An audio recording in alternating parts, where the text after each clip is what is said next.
പ്രിയരെ, 2025 logos Bible quiz പഠനം നാം ആരംഭിക്കുകയാണ്. ഇത് ലോഗോസ് ബൈബിൾ ക്വിസിന്റെ സിൽവർ ജൂബിലി വർഷം കൂടിയാണ്. രൂപത സംസ്ഥാന തലങ്ങളിൽ ടോപ്പിലെത്തുന്നതോടൊപ്പം നമുക്ക് ദൈവവചനത്തിൽ ടോപ്പിലെത്താം. അത് നമുക്കും നമ്മുടെ തലമുറകൾക്കും അനുഗ്രഹീതമായി തീരും. സങ്കീർത്തന മീഡിയയുടെ പുതിയൊരു വീഡിയോയിലേക്ക് ഹൃദ്യമായ സ്വാഗതം. ന്യായാധിപന്മാർ 11, 12 അധ്യായങ്ങളിലെ ചോദ്യോത്തരങ്ങളാണ് ഈ വീഡിയോയിൽ ഉൾപ്പെടുത്തിയിട്ടുള്ളത്. ഈ ചാനലിലെ വീഡിയോകൾ ഷെയർ ചെയ്തും ലൈക്ക് ചെയ്തും സബ്സ്ക്രൈബ് ചെയ്തും കാണുമല്ലോ. നിങ്ങളുടെ വിലയേറിയ അഭിപ്രായങ്ങൾ കമന്റ് ബോക്സിൽ രേഖപ്പെടുത്താൻ മറക്കാതിരിക്കുക. ഇനി നേരെ ചോദ്യോത്തരങ്ങളിലേക്ക്. 1. ന്യായാധിപന്മാർ 11-ാം അധ്യായത്തിൽ എത്ര വാക്യങ്ങളുണ്ട്? 40 വാക്യങ്ങൾ. 2. ജഫ്ത ഏത് ദേശക്കാരനാണ്? ഗിലെയാദുകാരൻ. 3. ഗിലെയാദുകാരനായ ജഫ്ത ആരായിരുന്നു? ശക്തനായ സേനാനിയായിരുന്നു. 4. ജഫ്ത ആരുടെ പുത്രനായിരുന്നു? വേശ്യാപുത്രനായിരുന്നു. 5. ആരായിരുന്നു ജഫ്തയുടെ പിതാവ്? ഗിലെയാദ്. 6. ആർക്കാണ് ഗിലെയാദ് എന്ന സ്ഥലനാമം പേരായിട്ടുള്ളത്? ജഫ്തായുടെ പിതാവിന്. 7. ജഫ്തായ്ക്ക് എന്തൊക്കെ വിശേഷണങ്ങളാണ് ന്യായാധിപന്മാർ 11:1 കാണുന്നത്? ഗിലെയാദുകാരൻ, ശക്തനായ സേനാനി, വേശ്യാപുത്രൻ, ഗിലെയാദിന്റെ പുത്രൻ. 8. ജഫ്തായെ കൂടാതെ ഗിലെയാദിന് ആരിലാണ് പുത്രന്മാർ ഉണ്ടായിരുന്നത്? സ്വഭാര്യയിൽ. 9. ഗിലെയാദിന് ആരിലൊക്കെയാണ് പുത്രന്മാരുണ്ടായിരുന്നത്? വേശ്യയിലും സ്വഭാര്യയിലും. 10. ഗിലെയാദിന്റെ സ്വഭാര്യയിലെ പുത്രന്മാർ വളർന്നപ്പോൾ ജഫ്തയോട് ചെയ്തത് എന്താണ്? അവർ ജഫ്തായെ പുറന്തള്ളി. 11. ഗിലെയാദിന്റെ സ്വഭാര്യയിലെ മക്കൾ വളർന്നപ്പോൾ ജഫ്തായെ പുറന്തള്ളിക്കൊണ്ട് പറഞ്ഞത് എന്താണ്? തങ്ങളുടെ പിതാവിൻ്റെ അവകാശം ജഫ്തായ്ക്ക് ലഭിക്കുവാൻ പാടില്ല. 12. തൻ്റെ പിതാവ് ഗിലെയാദിന്റെ അവകാശം ജഫ്തായ്ക്ക് ലഭിക്കുവാൻ പാടില്ലെന്ന് പറഞ്ഞത് ആരാണ്?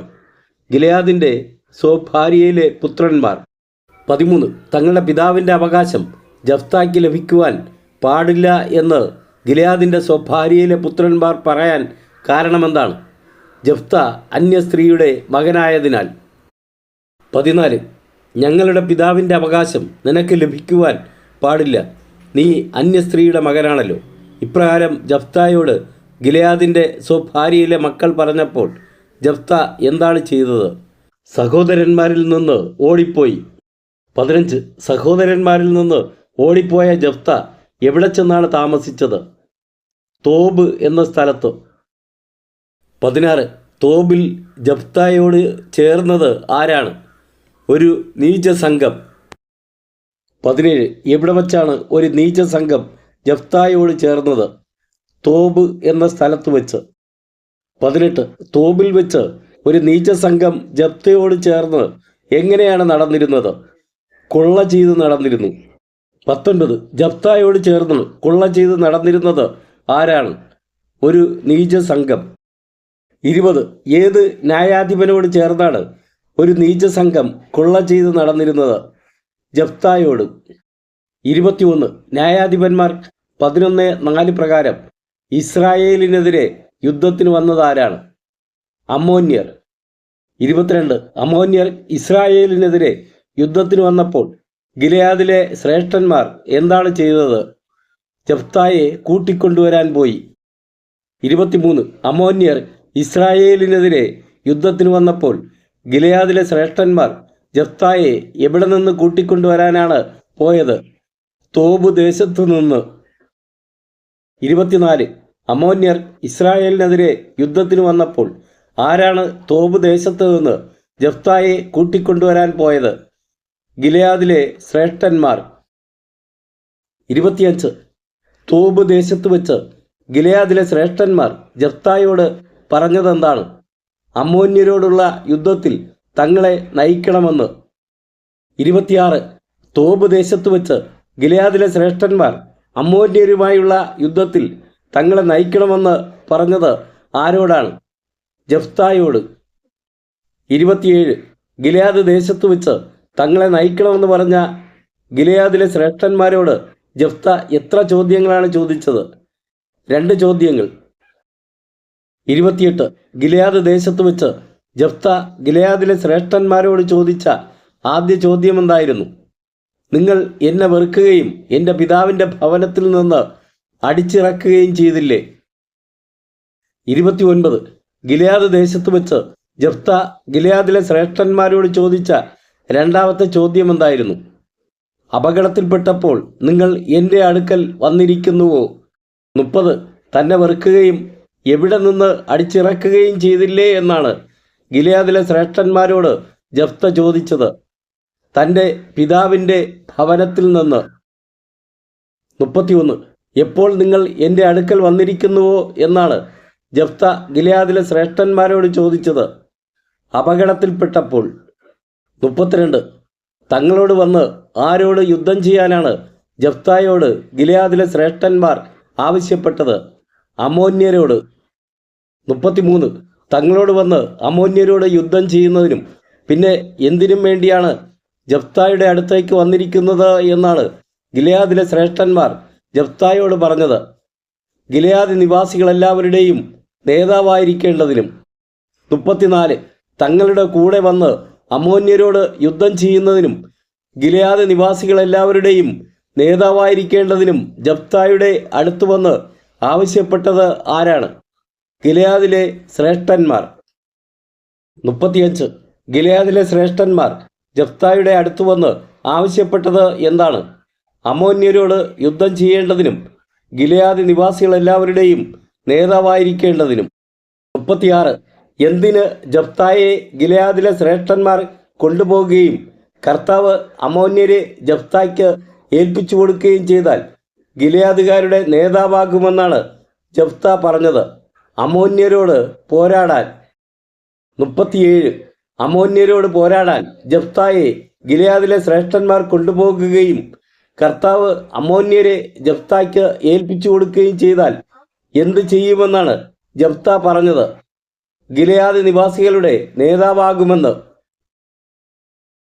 38 അമ്മോന്യരോട് പോരാടാൻ ജെഫ്തായെ ഗിലെയാദിലെ ശ്രേഷ്ഠന്മാർ കൊണ്ടുപോകുകയും അമ്മോന്യരെ ആര് ജെഫ്തായ്ക്ക് ഏൽപ്പിച്ചു കൊടുക്കുകയും ചെയ്താൽ ഗിലെയാദ് നിവാസികളുടെ നേതാവാകുമെന്നാണ് ജെഫ്ത പറഞ്ഞത്? കർത്താവ്. 39 ന്യായാധിപന്മാർ 11:10 പ്രകാരം ശ്രേഷ്ഠന്മാർ പ്രതിവചിച്ചത് എന്താണ്? കർത്താവ് നമുക്ക് സാക്ഷിയായിരിക്കട്ടെ, നീ പറയുന്നത് പോലെ ഞങ്ങൾ ചെയ്യും തീർച്ച. 40 നീ പറയുന്നത് പോലെ ഞങ്ങൾ ചെയ്യും തീർച്ച. ഇങ്ങനെ ജെഫ്തായോട് ഗിലെയാദിലെ ശ്രേഷ്ഠന്മാർ പ്രതിവചിച്ചത് എന്ത് പറഞ്ഞ ശേഷമാണ് കർത്താവ് സാക്ഷിയായിരിക്കട്ടെ എന്ന്? 41 ജെഫ്ത തോബിൽ നിന്ന് ഗിലെയാദിലേക്ക് പോയത് ആരോടുകൂടെയാണ്? ഗിലെയാദിലെ ശ്രേഷ്ഠന്മാരോടുകൂടെ. 42 ഗിലെയാദിലെത്തിയ ജെഫ്തായെ നേതാവായി സ്വീകരിച്ചത് ആരാണ്? ജനം. 43 ഗിലെയാദിലെത്തിയ ജെഫ്ത എവിടെ വച്ചാണ് ജനങ്ങളോട് സംസാരിച്ചത്? മിസ്പായിൽ വെച്ച്. 44 മിസ്പായിൽ വെച്ച് എങ്ങനെയാണ് ജെഫ്ത ജനങ്ങളോട് സംസാരിച്ചത്? കർത്താവിൻ്റെ മുൻപിൽ വെച്ച്. 45 മിസ്പായിൽ കർത്താവിൻ്റെ മുൻപിൽ വെച്ച് ജനങ്ങളോട് സംസാരിച്ചത് ആരാണ്? ജെഫ്ത. 46 അമ്മോന്യ രാജാവിൻ്റെ അടുത്തേക്ക് ദൂതന്മാരെ അയച്ചത് ആരാണ്? ജെഫ്ത. 47 അമ്മോന്യ രാജാവിൻ്റെ അടുത്ത് എത്ര തവണയാണ് ജെഫ്ത ദൂതന്മാരെ അയച്ചത്? 2 തവണ. 48 ജെഫ്ത ദൂതന്മാരെ അയച്ച് അമ്മോന്യ രാജാവിനോട് ചോദിച്ച ചോദ്യം എന്താണ്? എൻ്റെ ദേശത്തോട് യുദ്ധം ചെയ്യാൻ നിനക്ക് എന്നോട് എന്താണ് വിരോധം? 49 ഈജിപ്തിൽ നിന്ന് വന്നപ്പോൾ ഇസ്രായേൽ ജനം കൈവശപ്പെടുത്തി എന്ന് അമ്മോന്യ രാജാവ് ജെഫ്തായുടെ ദൂതന്മാരോട് പറഞ്ഞ സ്ഥലങ്ങളേവ? അർണോൻ മുതൽ ജാബോക്കും ജോർദാനും വരെയുള്ള സ്ഥലങ്ങൾ. 50 അർണോൻ മുതൽ ജാബോക്കും ജോർദാനും വരെയുള്ള സ്ഥലങ്ങൾ എപ്പോൾ ഇസ്രായേൽ ജനം കൈവശപ്പെടുത്തിയെന്നാണ് അമ്മോന്യ രാജാവ് പറഞ്ഞത്? ഇസ്രായേൽ ജനം ഈജിപ്തിൽ നിന്ന് വന്നപ്പോൾ. 51 ഈജിപ്തിൽ നിന്ന് വന്നപ്പോൾ ഇസ്രായേൽ ജനം കൈവശപ്പെടുത്തിയെന്ന് അമ്മോന്യ രാജാവ് പറഞ്ഞ അർണോൻ മുതൽ ജാബോക്കും ജോർദാനും വരെയുള്ള സ്ഥലങ്ങൾ ആരുടേതെന്നാണ് അമ്മോന്യ രാജാവ് പറഞ്ഞത്? അമ്മോന്യ രാജാവിൻ്റെ. 52. ജഫ്തായുടെ ദൂതന്മാർ മുഖേന അമ്മോന്യ രാജാവ് ആവശ്യപ്പെട്ടത് എന്താണ്? ഇസ്രായേൽ ജനം കൈവശപ്പെടുത്തിയ അർണോൺ മുതൽ ജാബോക്കും ജോർദാനും വരെയുള്ള സ്ഥലങ്ങൾ യുദ്ധം കൂടാതെ തിരികെ കിട്ടണമെന്ന്. 53. ജഫ്ത രണ്ടാമത് ദൂതന്മാരെ അയച്ച് അമ്മോന്യ രാജാവിനോട് ആദ്യം അറിയിച്ചത് എന്താണ്? മൊബാബിയരുടെയോ അമ്മോന്യരുടെയോ ദേശം ഇസ്രായേൽ കൈയടക്കിയിട്ടില്ല എന്ന്. 54. ഇസ്രായേൽ ഈജിപ്തിൽ നിന്ന് വരും വഴി കാദഷിൽ എത്തിയത് എങ്ങനെയാണ്? മരുഭൂമിയിൽ കൂടി ചെങ്കടൽ വരെയും അവിടെ നിന്ന് കാദഷ് വരെയും എത്തി. 55. ഈജിപ്തിൽ നിന്ന് വരും വഴി ആദ്യം ഇസ്രായേൽ ഏത് രാജാവിനോടാണ് അവൻ്റെ ദേശത്തിലൂടെ കടന്നു പോകാൻ അനുവദിക്കണമെന്ന് ദൂതന്മാർ വഴി അപേക്ഷിച്ചത്? ഏദോം രാജാവിനോട്.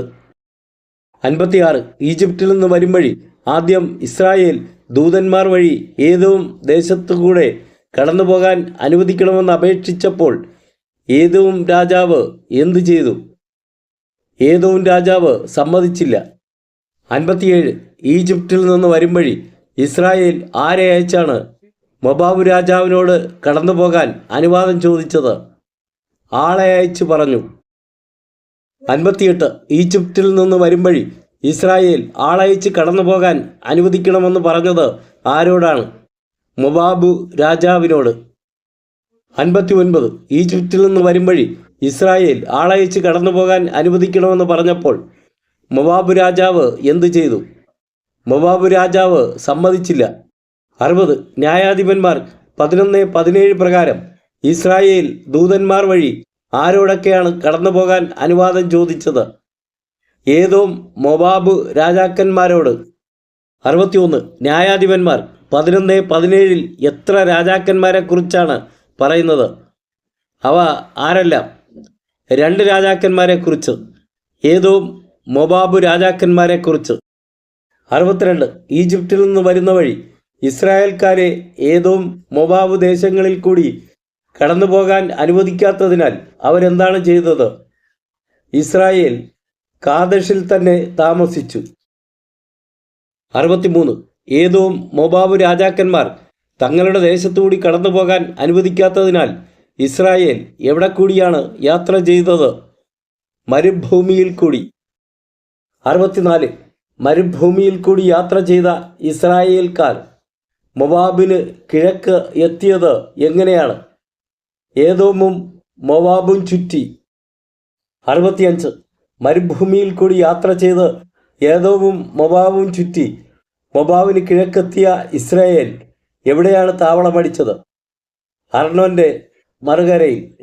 66. മരുഭൂമിയിൽ കൂടി യാത്ര ചെയ്ത് ഏദോമും മൊബാബും ചുറ്റി മൊബാബിന് കിഴക്ക് എത്തി അർണോന്റെ മറുകരയിൽ താവളമടിച്ച ഇസ്രായേൽ എവിടെയാണ് പ്രവേശിക്കാത്തത്? മൊബാബിൽ. 67. മൊബാബിൻ്റെ അതിർത്തി ഏതാണ്? അർണോൺ. 68. എവിടത്തെ രാജാവാണ് സീഹോൻ? ഹെഷ്ബോണിലെ അമോര്യ രാജാവ്. 69. ഹെഷ്ബോണിലെ അമോര്യ രാജാവ് ആരാണ്? സീഹോൻ. 70. ഹെഷ്ബോണിലൂടെ കടന്നു പോകാൻ ഇസ്രായേൽ ജനം അനുവാദം ചോദിച്ചത് എങ്ങനെയാണ്? ദൂതന്മാരെ അയച്ച്. 71. ഹെഷ്ബോണിലൂടെ കടന്നു പോകാൻ ഇസ്രായേൽ ജനം അനുവാദം ചോദിച്ചത് ആരോടാണ്? ഹെഷ്ബോൻ രാജാവ് സീഹോനോട്. 72. ഇസ്രായേൽ ഹെഷ്ബോണിലെ അമോര്യ രാജാവ് സീഹോന്റെ അടുക്കൽ ദൂതന്മാരെ അയച്ച് അപേക്ഷിച്ചത് എന്താണ്? ഹെഷ്ബോണിലൂടെ തങ്ങളുടെ സ്ഥലത്തേക്ക് പോകാൻ അനുവദിക്കണമെന്ന്. 73. ഹെഷ്ബോണിലൂടെ എവിടെ പോകാൻ അനുവദിക്കണമെന്നാണ് ഇസ്രായേൽ അമോര്യ രാജാവ് സീഹോനോട് അപേക്ഷിച്ചത്? തങ്ങളുടെ സ്ഥലത്തേക്ക്. 74. തൻ്റെ ദേശത്തുകൂടി ഇസ്രായേലിനെ കടത്തിവിടാൻ വിശ്വാസം വരാതിരുന്ന രാജാവ് ആരാണ്? അമോര്യ രാജാവ് സീഹോൻ. 75. ജനങ്ങളെയെല്ലാം ഒന്നിച്ചുകൂട്ടി യാഗാസിൽ താവളമടിച്ച് ഇസ്രായേലിനോട് പൊരുതിയത് ആരാണ്? അമോര്യ രാജാവ് സീഹോൻ. 76. ജനങ്ങളെയെല്ലാം ഒന്നിച്ചുകൂട്ടി ഇസ്രായേലിനോട് പൊരുതാൻ അമോര്യ രാജാവ് സീഹോൻ താവളമടിച്ചത് എവിടെയാണ്? യാഗാസിൽ. 77 യാഗാസിൽ താവളമടിച്ച് ഇസ്രായേലിനോട് പൊരുതിയ സീഹോനെയും അവൻ്റെ ജനത്തെയും ഇസ്രായേൽക്കാരുടെ കയ്യിൽ ഏൽപ്പിച്ചത് ആരാണ്? ഇസ്രായേലിൻ്റെ ദൈവമായ കർത്താവ്. 78 ന്യായാധിപന്മാർ 11:21 പ്രകാരം ഇസ്രായേലിൻ്റെ ദൈവമായ കർത്താവ് ആരെയാണ് ഇസ്രായേൽക്കാരുടെ കയ്യിൽ ഏൽപ്പിച്ചത്? സീഹോനെയും അവൻ്റെ ജനത്തെയും. 79 സീഹോനെയും അവൻ്റെ ജനത്തെയും പരാജയപ്പെടുത്തിയ ഇസ്രായേൽ പിടിച്ചെടുത്ത ദേശം ഏതാണ്? ആ സ്ഥലത്ത് താമസിച്ചിരുന്ന അമോര്യരുടെ ദേശം. 80 ന്യായാധിപന്മാർ 11:22 പറയുന്നത് എത്ര സ്ഥലങ്ങളാണ്? ഏതെല്ലാം? 3 സ്ഥലങ്ങൾ: അർണോൺ, ജാബോക്ക്, ജോർദാൻ. 81 ന്യായാധിപന്മാർ 11:22 പ്രകാരം ഇസ്രായേൽ കൈവശപ്പെടുത്തിയ സ്ഥലങ്ങളേവ? അർണോൺ മുതൽ ജാബോക്ക് വരെയും മരുഭൂമി മുതൽ ജോർദാൻ വരെയുമുള്ള അമോര്യരുടെ ദേശം മുഴുവൻ. 82 അർണോൺ മുതൽ ജാബോക്ക് വരെയും മരുഭൂമി മുതൽ ജോർദാൻ വരെയുള്ള ദേശം മുഴുവൻ ഇസ്രായേൽ കൈവശപ്പെടുത്തിയത് ആരിൽ നിന്നുമാണ്? അമോര്യരിൽ നിന്ന്. 83 തൻ്റെ ജനമായ ഇസ്രായേലിൻ്റെ മുൻപിൽ നിന്ന് അമോര്യരെ തുരത്തിയത് ആരാണ്? ഇസ്രായേലിൻ്റെ ദൈവമായ കർത്താവ്. 84 ഇസ്രായേലിൻ്റെ ദൈവമായ കർത്താവ് തന്നെ തൻ്റെ ജനമായ ഇസ്രായേലിൻ്റെ മുൻപിൽ നിന്ന് അമോര്യരെ തുരത്തിയിരിക്കെ നീ അവ കൈവശമാക്കാൻ പോകുന്നുവോ? ഇത് ജെഫ്ത ആരോട് ചോദിച്ച ചോദ്യമാണ്? അമ്മോന്യ രാജാവിനോട്. 85 ഇസ്രായേലിൻ്റെ ദൈവമായ കർത്താവ് തന്നെ തൻ്റെ ജനമായ ഇസ്രായേലിൻ്റെ മുമ്പിൽ നിന്ന് അമോര്യരെ തുരത്തിയിരിക്കെ നീ അവ കൈവശമാക്കാൻ പോകുന്നുവോ? ഈ ചോദ്യം എങ്ങനെയാണ് ജെഫ്ത അമ്മോന്യ രാജാവിനോട് ചോദിച്ചത്? ദൂതന്മാരെ അയച്ച്. 86 ന്യായാധിപന്മാർ 11:23 ദൈവമായ കർത്താവിൻ്റെ ആരെന്നാണ് ഇസ്രായേലിനെ കുറിച്ച് പറയുന്നത്? തൻ്റെ ജനം. 87 കെമോഷ് ആരാണ്? അമ്മോന്യ രാജാവിൻ്റെ ദൈവം. 88 ആര് തരുന്നത് അമ്മോന്യ രാജാവ് കൈവശം വയ്ക്കുന്നില്ലേ എന്നാണ് ജെഫ്ത ദൂതന്മാരെ അയച്ച് അമ്മോന്യ രാജാവിനോട് ചോദിച്ചത്? അമ്മോന്യ രാജാവിൻ്റെ ദൈവമായ കെമോഷ്. 89 ഞങ്ങളുടെ ദൈവമായ കർത്താവ് ഞങ്ങൾക്ക് എങ്ങനെ തരുന്നത് ഞങ്ങൾ സ്വന്തമാക്കും എന്നാണ് ജെഫ്ത ദൂതന്മാരെ അയച്ച് അമ്മോന്യ രാജാവിനോട് പറഞ്ഞത്. ഞങ്ങൾക്ക് ഒഴിപ്പിച്ചു തരുന്നതൊക്കെയും. 90 മൊബാബ് രാജാവ് ആരാണ്? സിപ്പോർ. 91 സിപ്പോറിൻ്റെ മകൻ ആരാണ്? ബാലാക്ക്. 92 ആരേക്കാൾ അമ്മോന്യ രാജാവ് ശ്രേഷ്ഠനാണോ എന്നാണ് ജെഫ്ത ദൂതന്മാരെ അയച്ച് ചോദിച്ചത്? മൊബാബ് രാജാവ് സിപ്പോറിൻ്റെ പുത്രൻ ബാലാക്കിനേക്കാൾ. 93 സിപ്പോറിൻ്റെ പുത്രൻ ബാലാക്ക് എപ്പോഴെങ്കിലും ആരെ എതിർത്തിട്ടുണ്ടോ എന്നാണ് ജെഫ്ത ദൂതന്മാരെ അയച്ച് അമ്മോന്യ രാജാവിനോട് ചോദിച്ചത്? ഇസ്രായേലിനെ. 94 ആര് ഇസ്രായേലിനെതിരെ യുദ്ധത്തിന് ഇറങ്ങിയിട്ടുണ്ടോ എന്നാണ് ജെഫ്ത ദൂതന്മാരെ അയച്ച് അമ്മോന്യ രാജാവിനോട് ചോദിച്ചത്? മൊബാബ് രാജാവായ സിപ്പോറിൻ്റെ പുത്രൻ ബാലാക്ക്. 95 ന്യായാധിപന്മാർ 11:25 എത്ര ചോദ്യങ്ങളാണ് ദൂതന്മാരെ അയച്ച് ജെഫ്ത സീഹോനോട് ചോദിക്കുന്നത്? 3 ചോദ്യങ്ങൾ. 96 ഹെഷ്ബോണിലും അതിൻ്റെ ഗ്രാമങ്ങളിലും അരോവറിലും അതിൻ്റെ ഗ്രാമങ്ങളിലും അർണോൻ തീരത്തുള്ള എല്ലാ പട്ടണങ്ങളിലും എത്ര വർഷമാണ് ഇസ്രായേൽ താമസിച്ചത്? 300 വർഷം. 97 ഇസ്രായേൽ ഹെഷ്ബോണിലും അതിൻ്റെ ഗ്രാമങ്ങളിലും ഡാഷ് അതിൻ്റെ ഗ്രാമങ്ങളിലും അർണോൻ തീരത്തുള്ള എല്ലാ പട്ടണങ്ങളിലും 300 വർഷം താമസിച്ച കാലത്ത് നീ എന്തുകൊണ്ട് അവ വീണ്ടെടുത്തില്ല? വിട്ടുപോയ ഭാഗം പൂരിപ്പിക്കുക. അരോവറിലും. 98 എത്ര സ്ഥലങ്ങളുടെ പേരുകളാണ് ന്യായാധിപന്മാർ 11:26 പറയുന്നത്? അവ ഏവ? 3 സ്ഥലങ്ങൾ: ഹെഷ്ബോൺ, അരോവർ, അർണോൺ. 99 ആകയാൽ ഞാൻ നിന്നോട് ഒരു അപരാധവും ചെയ്തിട്ടില്ല. ജെഫ്ത ദൂതന്മാരെ അയച്ച് ഇങ്ങനെ പറഞ്ഞത് ആരോടാണ്? അമ്മോന്യ രാജാവിനോട്. 100 ന്യായാധിപന്മാർ 11:27 പ്രകാരം ജെഫ്ത എന്ത് ചെയ്തിട്ടില്ല എന്നാണ് ദൂതന്മാരെ അയച്ച് അമ്മോന്യ രാജാവിനോട് പറഞ്ഞത്? ഒരു അപരാധവും. 101 അമ്മോന്യ രാജാവിനോട് ഒരു അപരാധവും ചെയ്തിട്ടില്ല എന്ന് പറഞ്ഞത് ആരാണ്? ജഫ്ത. 102. എന്താണ് തെറ്റ് എന്നാണ് അമ്മോന്യ രാജാവിനോട് ദൂതന്മാരെ അയച്ച് ജഫ്ത പറഞ്ഞത്? അമ്മോന്യ രാജാവ് ജഫ്തയോട് യുദ്ധം ചെയ്യുന്നത്. 103. ന്യായാധിപന്മാർ 11:27 ജഫ്ത കർത്താവിനെ വിളിക്കുന്നത് എങ്ങനെയാണ്? ന്യായാധിപനായ കർത്താവ്. 104. ന്യായാധിപനായ കർത്താവ് ആർക്കൊക്കെ ഇടയ്ക്ക് ഇന്ന് ന്യായവിധി നടത്തട്ടെ എന്നാണ് ജഫ്ത പറഞ്ഞത്? ഇസ്രായേല്യർക്കും അമ്മോന്യർക്കും ഇടയ്ക്ക്. 105. ഇസ്രായേല്യർക്കും അമ്മോന്യർക്കും ഇടയ്ക്ക് ആര് ന്യായവിധി നടത്തട്ടെ എന്നാണ് ജഫ്ത പറഞ്ഞത്? ന്യായാധിപനായ കർത്താവ്. 106. ആരുടെ സന്ദേശമാണ് അമ്മോന്യ രാജാവ് സ്വീകരിക്കാത്തത്? ജഫ്തായുടെ. 107. ന്യായാധിപന്മാർ 11:29 പ്രകാരം ജഫ്തായിൽ ആവസിച്ചത് എന്താണ്? കർത്താവിൻ്റെ ആത്മാവ്. 108. എവിടെയൊക്കെ കൂടിയാണ് ജഫ്ത മിസ്പായിലേക്ക് കടന്നത്? ഗിലെയാദ്, മനാസെ എന്നിവിടങ്ങളിൽ കൂടി. 109. ജഫ്ത എങ്ങനെയാണ് അമ്മോന്യരുടെ ദേശത്തേക്ക് പോയത്? ഗിലെയാദ്, മനാസെ എന്നിവിടങ്ങളിൽ കൂടി. ഗിലെയാദിലെ മിസ്പായിലേക്ക് കടന്ന് ജഫ്ത അമ്മോന്യരുടെ ദേശത്തേക്ക് പോയി. 110. മിസ്പ എവിടെയാണ്? ഗിലെയാദിൽ. 111. ന്യായാധിപന്മാർ 11:30 പ്രകാരം ജഫ്ത എന്താണ് ചെയ്തത്? കർത്താവിന് ഒരു നേർച്ച നേർന്നു. 112. കർത്താവിന് ഒരു നേർച്ച നേർന്ന ന്യായാധിപൻ ആരാണ്? ജഫ്ത. 113. ജഫ്ത അമ്മോന്യരെ തോൽപ്പിച്ച് ജേതാവായി തിരികെ ചെല്ലുമ്പോൾ ജഫ്തായെ എതിരേൽക്കാൻ പടിവാതിൽക്കലേക്ക് ആദ്യം വരുന്നത് ആരായിരുന്നാലും അവൻ ആരുടേതായിരിക്കുമെന്നാണ് ജഫ്ത പറഞ്ഞത്? കർത്താവിൻ്റേതായിരിക്കും. 114. ജഫ്ത അമ്മോന്യരെ തോൽപ്പിച്ച് ജേതാവായി തിരികെ ചെല്ലുമ്പോൾ ജഫ്തായെ എതിരേൽക്കാൻ പടിവാതിൽക്കലേക്ക് ആദ്യം വരുന്നത് ആരായിരുന്നാലും അവനെ എന്തു ചെയ്യുമെന്നാണ് ജഫ്ത പറഞ്ഞത്? അവനെ ദഹനബലിയായി കർത്താവിന് അർപ്പിക്കും.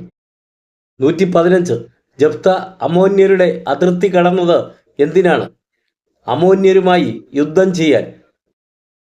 116. അമ്മോന്യരെ ജഫ്തായുടെ കയ്യിൽ ഏൽപ്പിച്ചത് ആരാണ്? കർത്താവ്. 117. ജഫ്ത അമ്മോന്യരുമായി യുദ്ധം ചെയ്യാൻ ആദ്യം ചെയ്തത് എന്താണ്? ജഫ്ത അമ്മോന്യരുടെ അതിർത്തി കടന്നു. 118. ജഫ്ത ഏതെല്ലാം സ്ഥലങ്ങളിലുള്ള അമ്മോന്യരെയാണ് വകവരുത്തിയത്? അരോവർ മുതൽ മിന്നത്തിന് സമീപം വരെയും ആബേൽ കെരാമീം വരെയുമുള്ള 20 പട്ടണങ്ങളിലെ അമ്മോന്യരെ. 119. അരോവർ മുതൽ മിന്നത്തിന് സമീപം വരെയും ആബേൽ കെരാമീം വരെയുള്ള എത്ര പട്ടണങ്ങളിലുള്ളവരെയുമാണ് ജഫ്ത വകവരുത്തിയത്? 20 പട്ടണങ്ങളിലുള്ളവരെ. 120. ന്യായാധിപന്മാർ 11:33 എത്ര സ്ഥലങ്ങളെക്കുറിച്ചാണ് പറയുന്നത്? അവ ഏവ?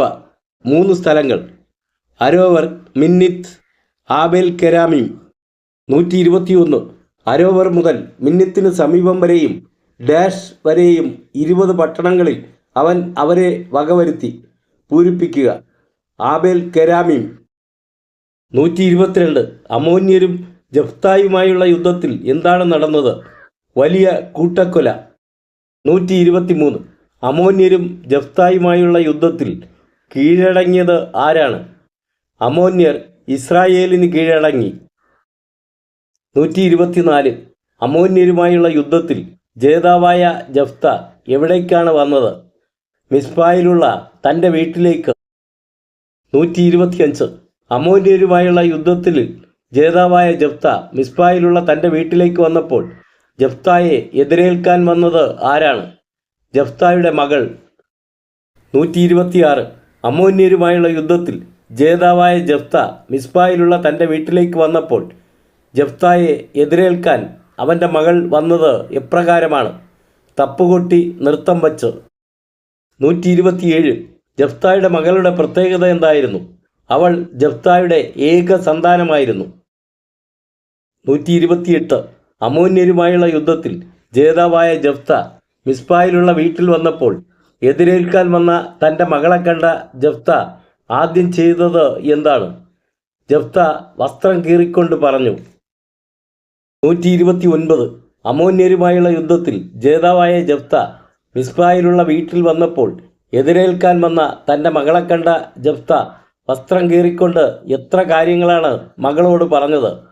4 കാര്യങ്ങൾ. 130. അമ്മോന്യരുമായുള്ള യുദ്ധത്തിൽ ജേതാവായ ജഫ്ത മിസ്പായിലുള്ള വീട്ടിൽ വന്നപ്പോൾ എതിരേൽക്കാൻ വന്ന തൻ്റെ മകളെ കണ്ട ജഫ്ത വസ്ത്രം കീറിക്കൊണ്ട് ആദ്യം പറഞ്ഞത് എന്താണ്? അയ്യോ മകളെ, നീ എന്നെ ദുഃഖത്തിലാഴ്ത്തിയല്ലോ. 131. അമ്മോന്യരുമായുള്ള യുദ്ധത്തിൽ ജേതാവായ ജഫ്ത മിസ്പായിലുള്ള വീട്ടിൽ വന്നപ്പോൾ എതിരേൽക്കാൻ വന്ന തൻ്റെ മകളെ കണ്ട ജഫ്ത വസ്ത്രം കീറിക്കൊണ്ട് രണ്ടാമത് പറഞ്ഞത് എന്താണ്? നീ എന്നെ വല്ലാത്ത വിഷമത്തിലാക്കിയിരിക്കുന്നു. 132. അമ്മോന്യരുമായുള്ള യുദ്ധത്തിൽ ജേതാവായ ജഫ്ത മിസ്പായിലുള്ള വീട്ടിൽ വന്നപ്പോൾ എതിരേൽക്കാൻ വന്ന തൻ്റെ മകളെ കണ്ട ജഫ്ത വസ്ത്രം കീറിക്കൊണ്ട് മൂന്നാമത് പറഞ്ഞത് എന്താണ്? ഞാൻ കർത്താവിന് വാക്ക് കൊടുത്തുപോയി. 133.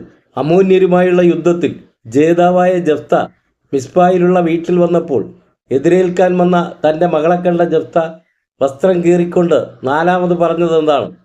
നേർച്ചയിൽ നിന്ന് പിന്മാറാൻ എനിക്ക് സാധിക്കുകയില്ല.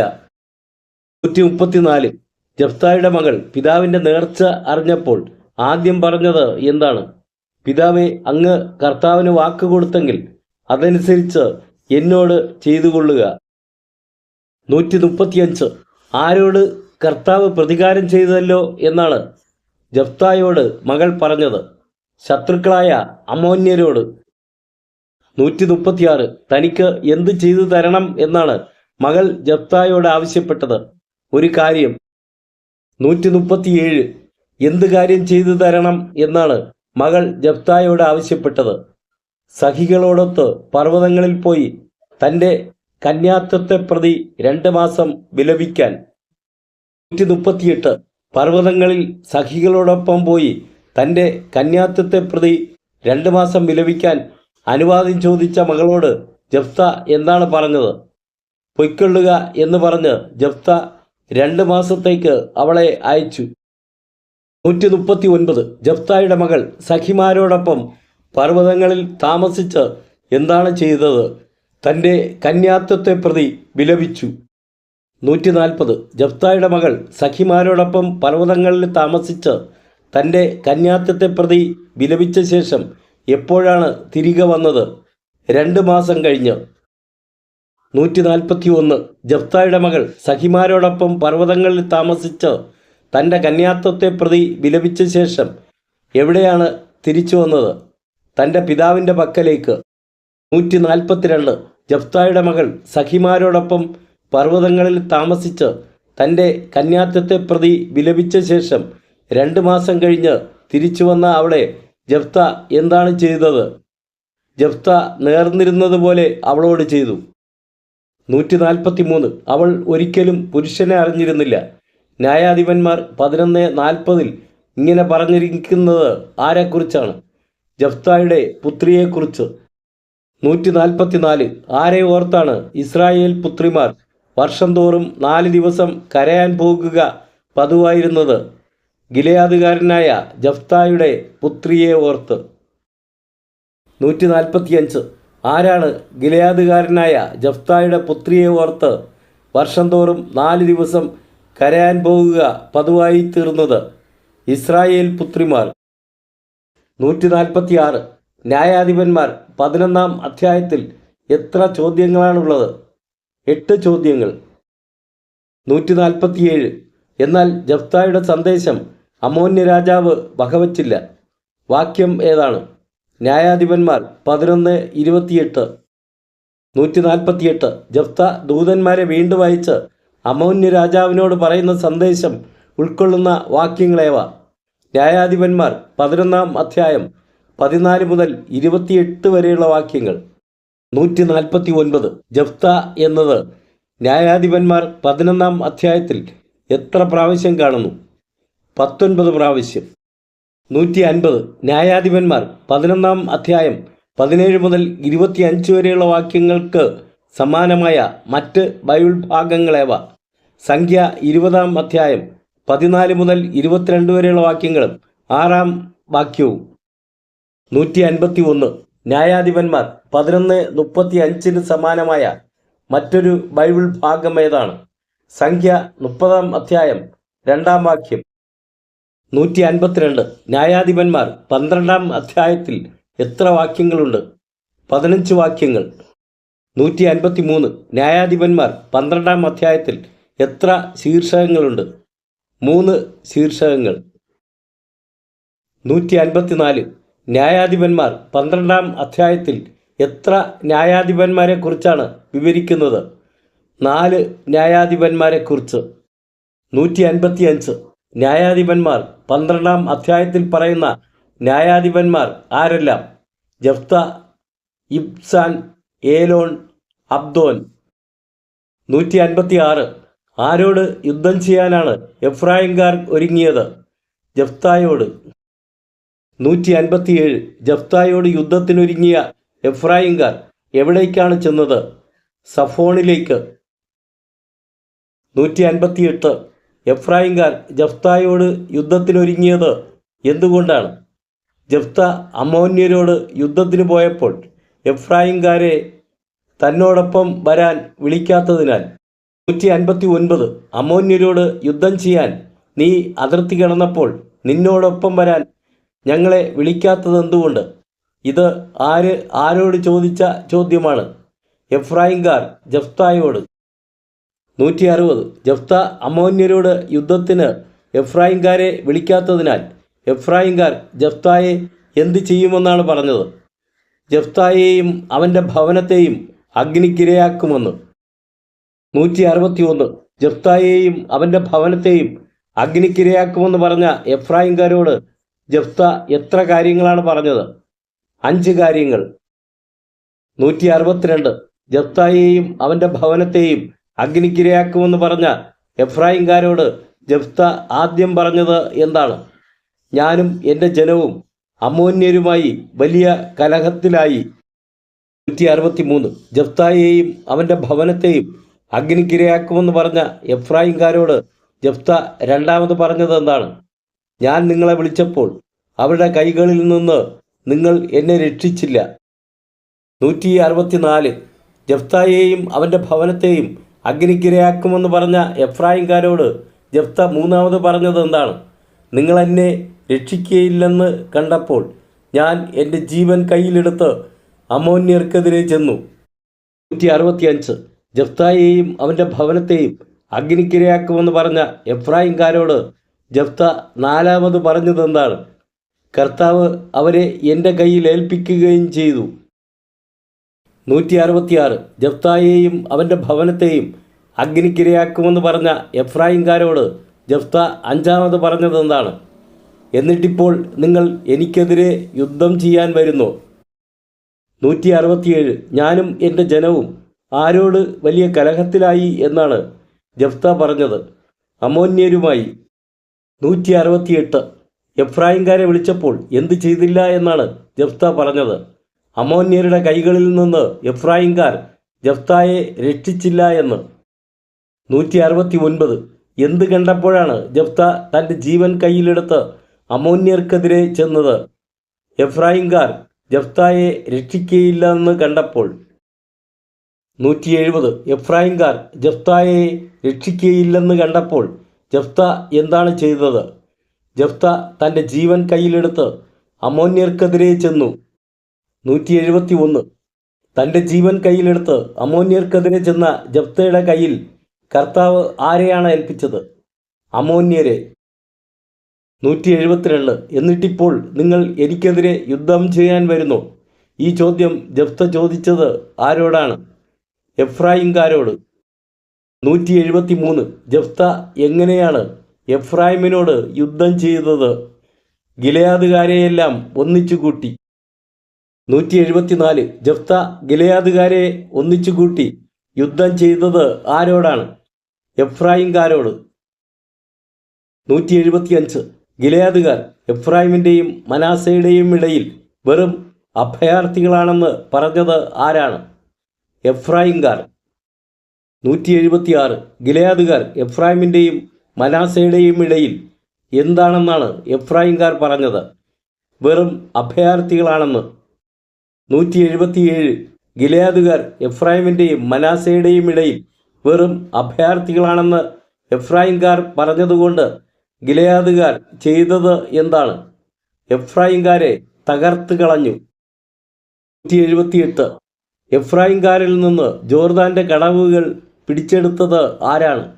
എഫ്രായിംകാരോട് എതിർത്ത ഗിലെയാദുകാർ.